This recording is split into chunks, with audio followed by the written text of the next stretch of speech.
여러분 안녕하십니까. 누리피드입니다. 자, 미국발 큰 것 온다.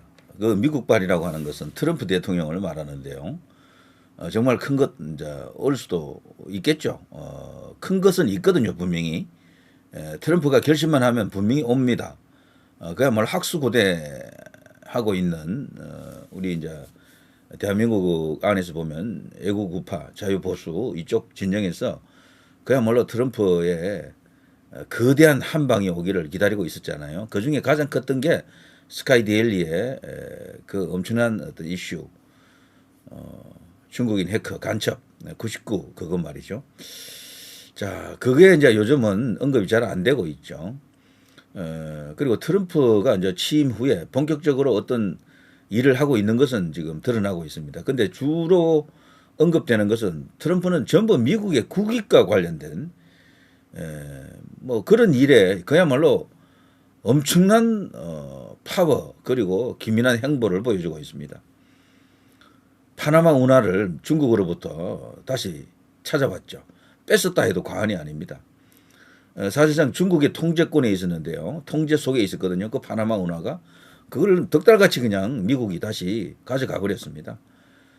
뭐 여러 가지 어떤 과정은 있습니다. 생략합니다. 그리고 캐나다와 지금 불편한 관계를 초래하면서까지 캐나다를 자국으로 편입하려고 하는 노력도 지금 계속 중에 있고요. 그린란드를 사실상 접수하려고 이미 굳힌 것 같습니다. 여차지 가면 군사 행동도 한다 그러네요. 엄청난 인물입니다. 엄청난. 미국 입장에서 보면요. 다시 없는 대통령이에요. 아마 이 트럼프가 임기를 마치고 나면은 미국은 대외 부채도 많이 이제 줄 것 같고 경제 여건이 어쨌거나 그야말로 지금은 극약 처방을 하고 있는 거거든요. 일시적으로 경제적 충격 때문에 미국 경제도 좀 다운될 수가 있습니다. 한 1년 정도는. 아마 퇴임 무렵에는 이게 많이 반전될 거예요. 그래서 아마 퇴임하고 나면은 미국 대통령이 뭐 트럼프에 대한 칭송이 자자할 것 같습니다. 미국 자체적으로는 미국을 살렸다. 부채 국가, 빚이 뭐 어마어마하게 많은 나라 아닙니까? 달러를 찍어내는 나라인데도 불구하고 빚더미에 올라가 있는 나라가 미국입니다. 그 미국을 빚더미에서 구한 나라, 이제 이 구한 대통령 이런 평가를 받을 수도 있지 않겠나 이런 생각이 들긴 하는데 그런데 이 사람이 취하고 있는 정책이라든가 이런 걸 보게 되면요 정말 겁납니다. 무섭습니다. 트럼프 덕을 보는 외국 다른 나라가 있겠습니까? 심지어는 일본도 한 방 맞았더군요. 일본에 대해서 굉장히 우호적으로 해주는 듯 했는데 그게 아니야 보니까 일본도 너도 예외 없어. 왜? 너 우리하고 무역해가지고 흑자를 많이 내잖아. 흑자 내는 나라들을 향해서 지금 박살을 내고 있습니다. 전부. 일본, 한국 뭐 이게 다 포함됩니다. 전부. 중국도 그 연장선에서 지금 박살 날 수밖에 없고요. 중국도 어마어마한 흑자를 내거든요. 미국은 다른 나라와 교역해가지고 자신들이 흑자를 내는 경우가 거의 없어요. 대부분 그냥 적자를 지고 있거든. 그거는 미국의 경제 구조가 이제 이 변해서 그래요. 과거에는 미국이 경공업부터 뭐 중공업 뭐 모든 걸 다 그냥 세계 최고로 잘했잖아요. 그런데 어느 시점부터 그런 것은 제3세계 혹은 약간 이렇게 저개발국 뭐 개발도상국 쪽으로 이렇게 넘겨주고 미국은 다른 걸 하는 거죠. 미국이 요즘 강점을 갖고 있는 뭐 기업이라고 하면은 IT, 정보 이쪽이잖아요. 그러니까 제조업이 옛날에 그 미국이 아닌 겁니다. 원래 미국이 세계 최고였어요. 제조업. 또 모든 제조업 전체가 조선도 세계 최고, 뭐도 철강도 세계 최고, 전부 최고였었거든. 이런 것들이 다른 나라로 넘어가 버린 거죠. 그 다른 나라라고 하는 게 일본, 한국, 중국, 독일 뭐 이런 나라들입니다. 소위 이제 미국이 갖고 있던 그 이제 풀파워, 특히 경제, 무역, 뭐 이런 면에서 그 풀파워, 산업, 뭐 이렇게 생산력 이런 것들이 옛날 그 미국이 아닌 거예요. 너무 소위 부가가치 높은 것, 세련된 것, 첨단 뭐 그리고 현대적인 것 이런 것만 하다 보니까 이 밑바탕이 되는 어떤 그런 산업 기반 이런 것들이 무너지고 있는 거죠. 그러다 보니까 이게 무역하는 과정 속에서 어마어마하게 지금 미국이 불리한 상황에 처해 있죠. 그래서 적자 행진입니다. 그야말로 어마어마합니다. 세계 모든 나라의 그 빚 다 합쳐도 미국하고 견주면은 미국이 더 많을 거요. 어떤 면에서는. 자, 그렇게 되니까 이제 누군가는 트럼프 같은 대통령이 미국 안에 한번 나와야 되는 건 맞습니다. 나와서 그냥 확 이렇게 정리를 좀 해주기를 바라는 미국 사람들의 그 바람이 있었거든요. 그걸 이제 하겠다라고 진짜로 그걸 추진력 있게 행동으로 이렇게 옮기겠다라고 하는 대통령이 나온 겁니다. 이런 대통령은 바이든이나 힐러리라든가 클린턴 이런 사람은 할 수가 없어요. 오직 이 트럼프만 하고 있습니다. 할 수 있습니다. 제가 볼 때 이 트럼프는 단순한 장사꾼이 아닙니다. 이 사람은 그야말로 이런 쪽으로 일론 머스크하고 지금 요즘 호흡을 맞추고 있는데요. 두 사람 다 천재라고 생각합니다.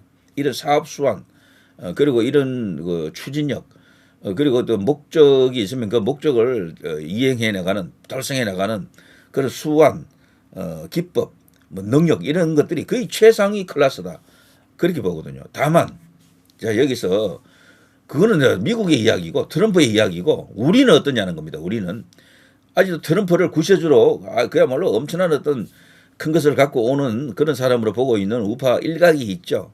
그런데 지금은 거의 다 떨어져 나갔습니다. 제가 볼 때는요 몇 명 없어요 이제는. 지금도 트럼프를 막 이렇게 좋아하면서 트럼프에 대한 기대를 갖고 있는 사람은 전체적으로 원래 우파 안에서도 많지는 않았어요.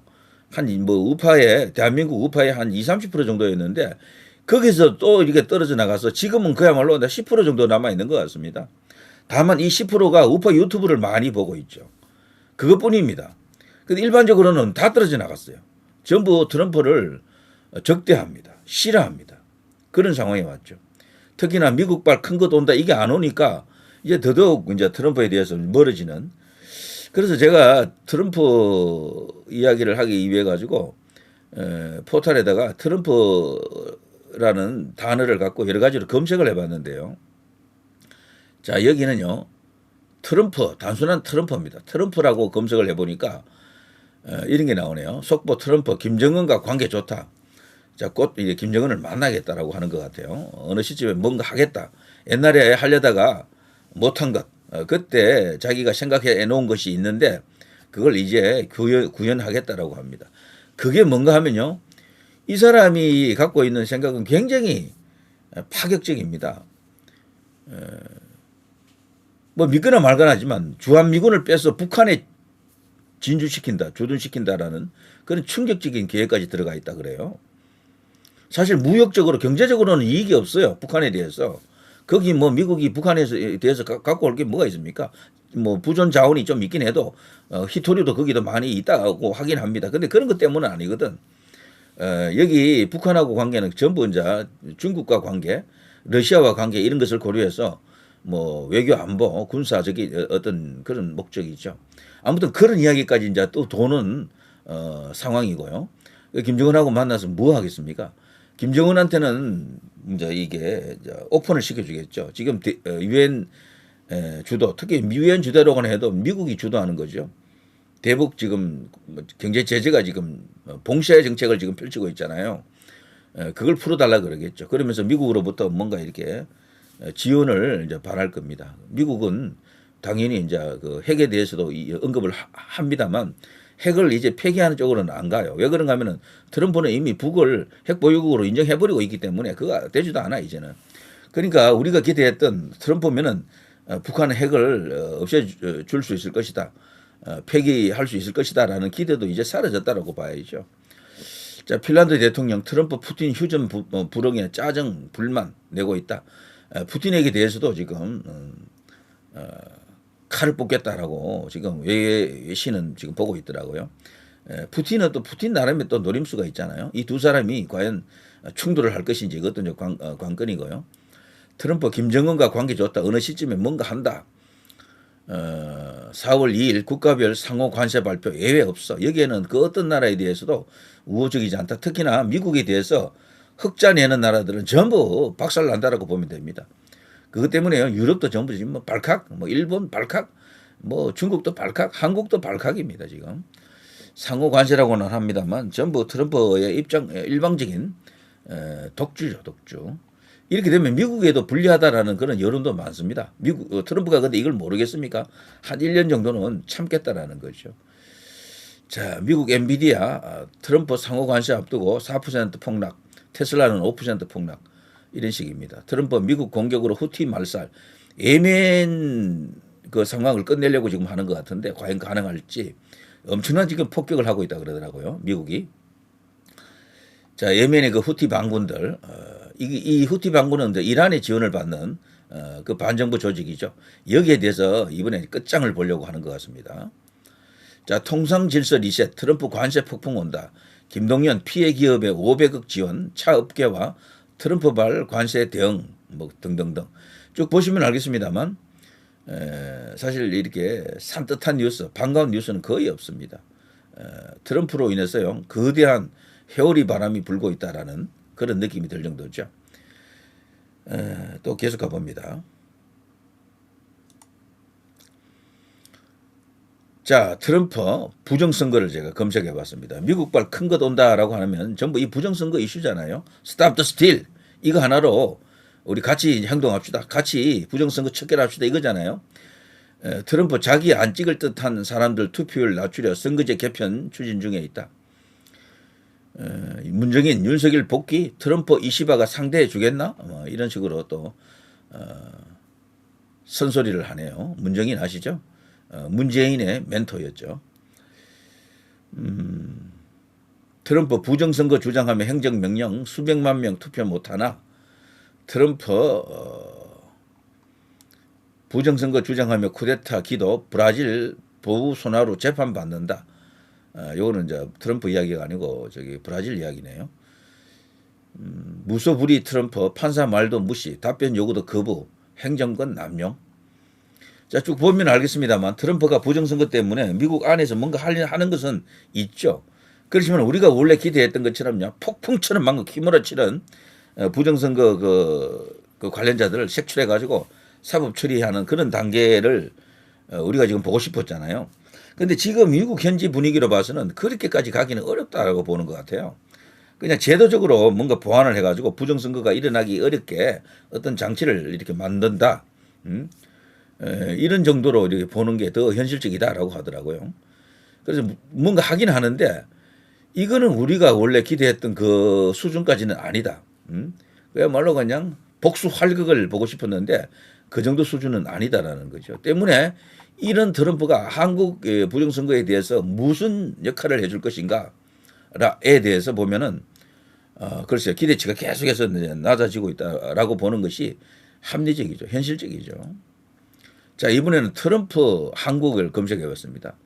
여기도 뭐 별다른 내용이 없어요. 미국 한국의 대만 지원 압박 가능성, 가령 양안 전쟁이 발생하게 되면요 중공하고 이제 대만하고 이때 이제 미국이 이제 개입되잖아요. 참전하잖아요. 일본도 들어갈 것으로 봅니다. 호주도 들어갈 가능성이 있다 보고요.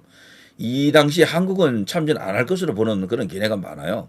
동맹이라고는 해도 사실상 동맹 같지가 않은 거지. 이렇게 되면은 저는 참전해야 된다고 봐요. 우리나라도. 그러나 우리나라는 그 참전 결정 못 합니다. 제가 볼 때는 이미 나라가 그렇게 됐어요. 이제 이렇게 되면 할 수 없이 주한미군을 빼겠죠. 네. 이제 그 가능성을 대비하는 거고요. 그래서 미국 입장에서는 한국이 그렇게 예쁜 나라가 아닙니다. 무역에서도 자기들이 적자를 많이 보고 있고, 그리고 이 주한미군을 갖다 놨지만 그렇다고 뭐 방위비 주둔비 많이 주는 것도 아니고, 그리고 자기들 말 잘 듣는 것도 아니에요. 이제 미국이 꼭 필요한데 전쟁 일어나면은 주한미군 좀 뺀다거나 아니 뭐 이런 걸 하려 그러면 태클을 자꾸 걸거든요. 그래서 동맹 그게 이제 이라고 하는 그런 관계인데도 불구하고 미국이 동맹으로서 누리는 이익이 거의 없어요. 제가 볼 때. 옛날에 뭐 군사적 요청 뭐 어쩌고 저쩌고 이런 게 있지만 굳이 그럴 필요 없습니다. 요즘은 원거리 타격하는 그런 능력이 많이 발달된 나라고 미사일이 워낙 발달해 있잖아요. 일본에 있어도 아무 문제 없어요. 사실은. 예전보다도요. 한반도의 그 안보 그 가치가 높지 않습니다. 일본에다가 전부 다 주둔시켜도 관계없다니까요. 뭐 미사일 날아가는데 한반도에서 때리나 거기서 때리나 뭔 차이가 있어요. 요즘 전 미사일로 견제하는 그런 시대인데 그래서 우리나라가 이 미국 동맹, 한미 동맹 그거 하나 믿고 미국이 우리나라에 대해서만큼은 특별 대우를 해줄 것이다. 천만의 말씀. 이는 완전히 틀린 생각이다. 이런 생각이 들죠. 쭉쭉 보시면 알겠습니다만 트럼프의 관심은 오로지 미국의 국익입니다. 전부 무역이 어떻다, 미국의 그 달러가 어떻다, 달러 패권을 지키기 위해서 지금 뭐 엄청나게 노력을 하고 있고요. 여기에 도전하는 나라가 중공이잖아요. 중공을 계속해서 견제하는 겁니다. 미국이 중공을 견제하는 가장 큰 이유 중에 한 개는 달러 패권입니다. 이걸 유지하려고 하는 거죠. 원래 영국이 세계를 지배하던 파운드가 패권 화폐였었거든요. 그게 달러로 넘어갔잖아요. 그게 지금 약 한 100년도 안 됐습니다. 아직. 2차 세계 대전을 끝내고 이 파운드가 달러로 이리 넘어갑니다. 그 영향력이 이제는 뭐 파운드 하면 뭐 완전히 그냥 군소 화폐 수준이 돼버렸잖아요. 지금은. 그래서 달러 하나가 지금 유일한 세계 패권 화폐가 되어 있는데 이 달러 패권에 도전하는 나라가 이 중국이거든요. 그래서 중국에 대한 여러 가지 어떤 대중국 견제 정책 이런 것은 뭐 있지만 우리나라와 연결해서 지어 놓고 보면은 과연 트럼프가 우리에게 무슨 도움을 줄 것인가? 트럼프 상호 관세 태풍 운명의 한 주, 한국도 못 피한다. 뭐 이런 식입니다. 머스크바 숙청에 미국 반도체법 담당 한국계 직원도 전부 자리를 이렇게 떠났다 그러더라고요. 그리고 한국이라고 뭐 특별 대우해 주는 거 아무것도 없습니다. 예. 자, 최근에 일론 머스크가 했던 발언 중에 우리나라 이 인구 붕괴를 지적했더라고요. 이런 식이면 3세대 지나면 한국 인구 지금 인구의 4%면 얼마입니까? 10%면은 500만인데 4%면은 약 한 200만 명 되나요? 200만 명 정도로 줄어든다고 지금 언급하고 있습니다. 와, 우리나라 지금 5천만 넘는 인구가 200만 명밖에 안 사는 나라가 된다? 3세대라면은 약 한 100년 정도인데요. 큰일 났습니다. 자, 이런 식으로 뭐 뉴스 찾아보면 알겠습니다만 뭔가 이렇게 도움되는 뉴스가 거의 없어요. 이 모든 것을 트럼프가 결정한다라고 합니다. 이 중요한 어떤 관세 정책이라든가 무역 정책에 있어서 골격은 트럼프가 본인이 기업인 출신이기 때문에 이런 내용을 잘 알고 있다라는 거죠. 자, 이런 것들. 자, 트럼프 윤석열을 검색해 봤습니다. 여기도 말이죠. 윤석열 대통령이 지금 탄핵되고 저런 상황인데 뭔가 희망되는 뉴스를 찾아봤지만 없어요. 네. 아무것도 없습니다. 그래서 트럼프라는 사람이 과연 우리에게 무슨 도움이 될 것인가? 진짜 한번 좀 진지한 고민을 해볼 필요가 있습니다. 미국발 큰 것 온다. 트럼프는 일루미나티와 싸우는 자유 그 평화 우파 애국 뭐 진영의 그런 뭐 대전사다. 뭐 이런 어떤 음모론 차원의 이야기들이 있거든요. 그런 것으로만 다 보기는 어려운 현실이 있습니다. 북한 쓰레기 풍선 사라졌다. 윤석열 탄핵, 뜻밖의 평화 효과. 요새 쓰레기 풍선 없나요? 자, 쭉쭉쭉 보시면 알겠습니다만 트럼프 윤석열 검색했는데 뭐 북한 이야기만 나오고 있네. 뭐 없습니다. 전혀. 얼마 전에 뭐 현대차가 미국에서 엄청난 투자를 한다라고 했지만 그런데도 그 자동차에 대해서 관세를 또 20%인가 또 이렇게 부과한다 그러고 박정희의 비전, 정주영의 거북선, 트럼프가 탐낼 K조선. 원래 조선은 세계 최강국이 미국이었는데 미국이 이게 부가가치가 높지 않다고 생각해서 신경 쓰지 않았죠. 그러니까 자연스럽게 이게 한국으로, 일본으로, 중국으로 다 가버렸죠. 이제 그래서 요즘 한국에 대해서 관심을 갖는 것 중에 한 개가 이 조선 능력이죠. 그래 한국과 손잡을 가능성이 있긴 하지만 이런 것은 일부 몇 개로 국한이 됩니다. 트럼프 끝내 상호 관세 발표, 무역 전쟁 전면전 이것들이 단기적으로는 세계 경제를 침체시킬 겁니다. 주식시장도 아마 충격을 먹겠죠. 자, 이런 속에서 트럼프 발 큰 것 온다, 미국 발 큰 것 온다라는 이야기들은 갈수록 힘을 잃고 있습니다. 스카이 데일리도 요즘 제가 찾아가 보니까 거기도 이제 더 이상 그런 걸 언급을 잘 안 하더라고요. 참 서로 간에 참 괴로운 상황이 지속되고 있는 것 같습니다. 그러나 끝까지 있는 것은 사실이니까 어느 또 계기가 만들어지면 또 올 수도 있겠죠. 미국은 분명히 큰 것 갖고 있어요. 다만 그걸 한국을 위해서 윤석열 대통령을 위해서 이렇게 던져주지 않는 거죠. 이거는 달리 말하면은 이렇게 보고 있는 거지. 누가 이길까 이렇게 이걸 보고 있는 것이라고 봅니다. 그래서 지금 전체적으로 정황을 보면 미국 입장에서는 이재명이라는 사람이 대통령 될 수도 있겠는데 이 판단을 하고 있는 게 아닌가 싶은 거예요. 그래서 우리 힘으로 이겨야 된다 이런 생각이 듭니다. 누리 PD 김준희였습니다.